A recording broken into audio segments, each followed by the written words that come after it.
Hello friends, welcome to Sutapa's kitchen. আমার আজকের recipe ভেটকি মাছের চিলি ফিশ।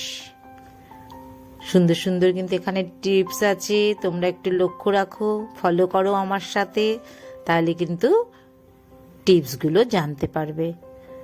দেখো, আমি মাছগুলোকে ভালো করে ধুয়ে নিয়েছি, এর সাথে কিছুটা ভিনিগার মিশিয়ে দিলাম।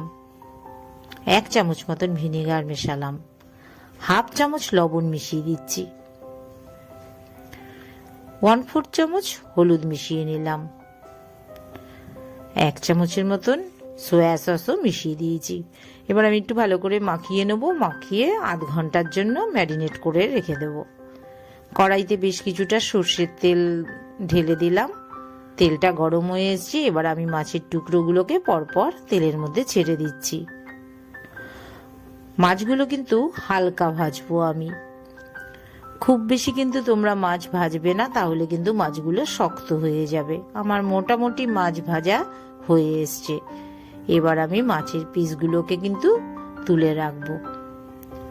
কড়াইতে আবারও কিছুটা আমি সাদা তেল অ্যাড করে দিচ্ছি। কতগুলো পেঁয়াজ আমি কিউব করে কেটে রেখেছিলাম, পেঁয়াজগুলো ছেড়ে দিলাম।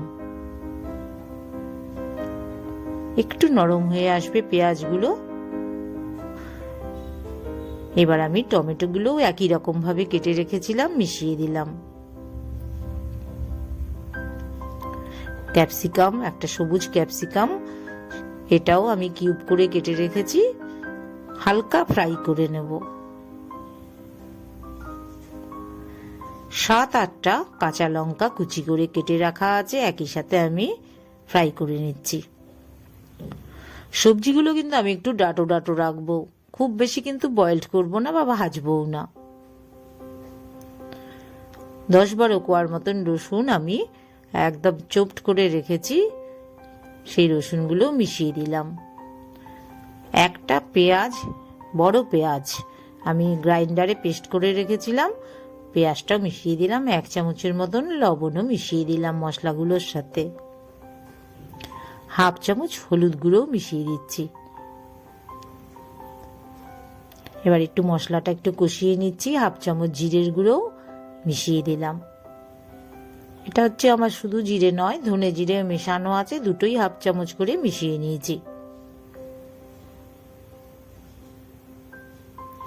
অল্প জল অ্যাড করলাম। আগেই বলেছি আমি সবজিগুলো কিন্তু আমি একটু ডাটো রাখবো।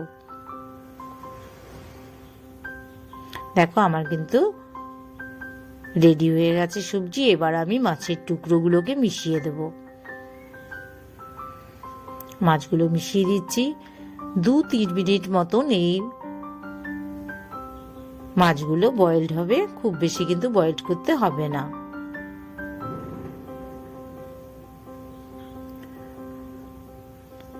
হয়ে এসছে আমার মাছের বয়েলড।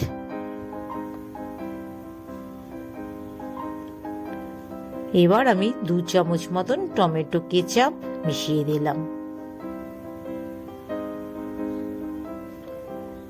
2 চামচ সয়া সস মিশিয়ে দিয়েছি। মোটামুটি হয়ে আসছে আমার কিন্তু। এবারই আমার আসল ট্রিক্সটা রয়েছে। দেখো, আমি কিছুটা আদা পেস্ট করে রেখেছি, তার সাথে আমি গার্লিক পাউডার 1 চামচ আমি কর্নফ্লাওয়ারের মধ্যে সেই আদা পেস্ট আর গার্লিক পাউডারটা মিশিয়ে নিয়েছি। এটাই কিন্তু আমার আজকের রেসিপির একটা বড় ট্রিক। এই যে দেখো, এই যে পেস্টটা আমি মিশিয়ে দিচ্ছি, এটা 1 চামচ কর্নফ্লাওয়ারের মধ্যে আদা পেস্ট আর গার্লিক পাউডার মেশানো আছে।